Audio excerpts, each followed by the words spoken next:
Para o nosso segundo exemplo, imagine que você tenha uma espira, vamos supor agora que ela seja redonda, mas não vai fazer diferença, com área A, e ela está imersa numa região que tem um campo magnético uniforme B, que nesse caso está apontando para fora da tela, e esse cara começa a girar em torno desse eixo com velocidade angular ômega constante.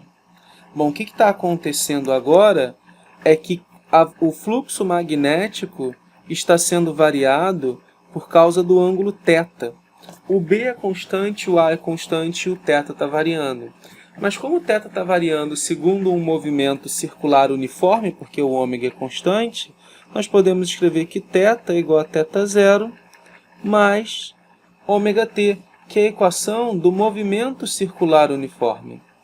Por simplicidade, vamos dizer que esse θ0 inicial era igual a zero. A nossa expressão do fluxo magnético, então, é B vezes A cosseno de θ0 mais ômega-t. E para calcular a fé induzida, aquele delta, claro, se a gente usar um intervalo de tempo infinitesimal, a gente transforma a variação numa derivada. Então vamos transformar aqui isso em delta dφ dt, ou seja, a variação do fluxo magnético ao longo do tempo. O B e o A, eles são constantes, então vai ficar menos BA, vezes a derivada do cosseno de ômega-t.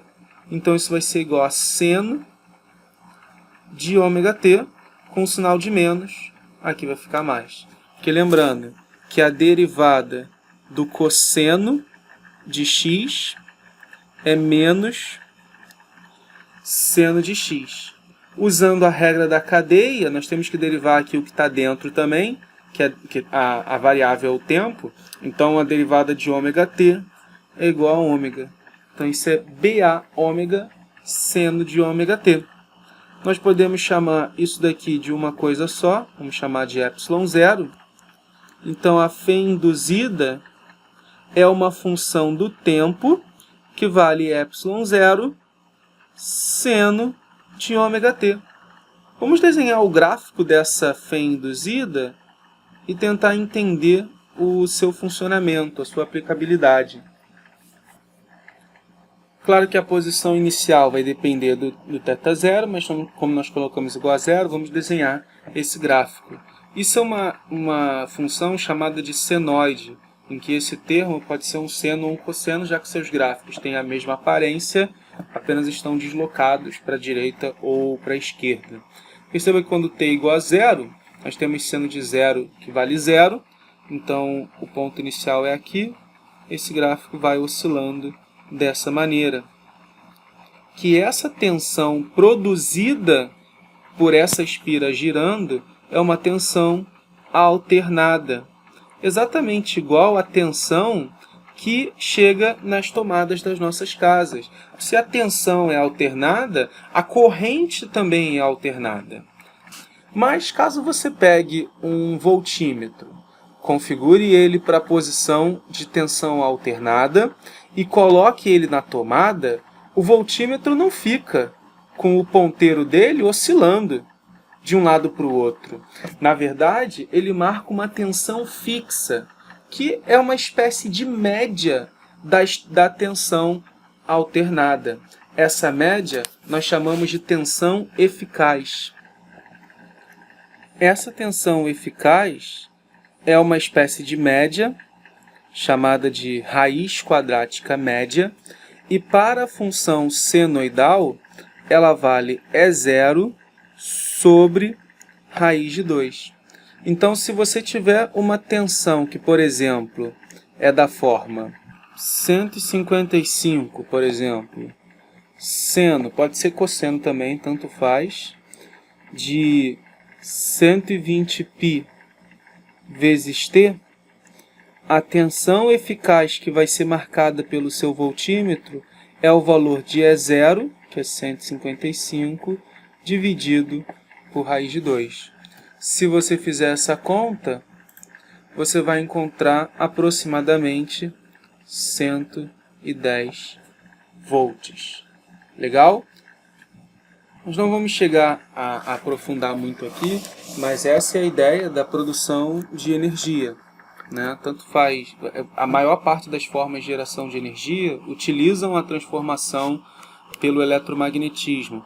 Por exemplo, uma hidrelétrica, que no Brasil é muito comum, nós temos uma bobina aqui, por exemplo, uma engrenagem, como se fosse a pá de um moinho, vamos colocar assim para ficar mais fácil de visualizar, e por aqui passa a água, o rio, por exemplo. Essa água move as pás do moinho. Esse moinho, ele vai estar, nessa engrenagem, né? Ela vai estar acoplada numa outra engrenagemzinha menor, que vai estar ligada naquela nossa espira que nós desenhamos no quadro anterior. Essa espira vai girar junto com a engrenagem pequenininha e ela vai estar numa região que possui um campo magnético. Se esse giro acontecer com uma velocidade angular constante, uma frequência angular constante, nós podemos usar aquela expressão para determinar o valor do ε0. No Brasil, por exemplo, a frequência com que essa espira gira é de 60 Hz. É por isso que quando você olha a indicação em um determinado aparelho, um determinado carregador, você encontra normalmente assim, 110, 220 volts, são os valores da tensão que ele suporta, 50 a 60 Hz, que é o valor da frequência da tensão alternada que está chegando até ele. Essa tensão, essa frequência de 60 é que é utilizada no Brasil, e essa tensão de 50 é a que é utilizada, por exemplo, no Paraguai. Então, se nós olharmos a usina de Itaipu, que é uma binacional, ela gera ela tem alguns geradores que funcionam para 50 Hz, tem alguns geradores que funcionam para 60 Hz.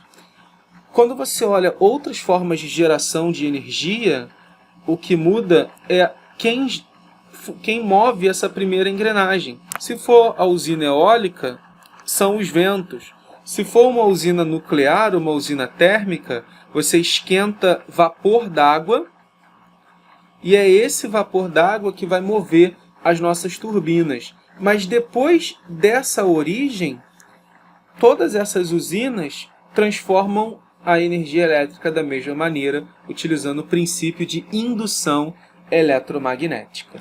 Legal?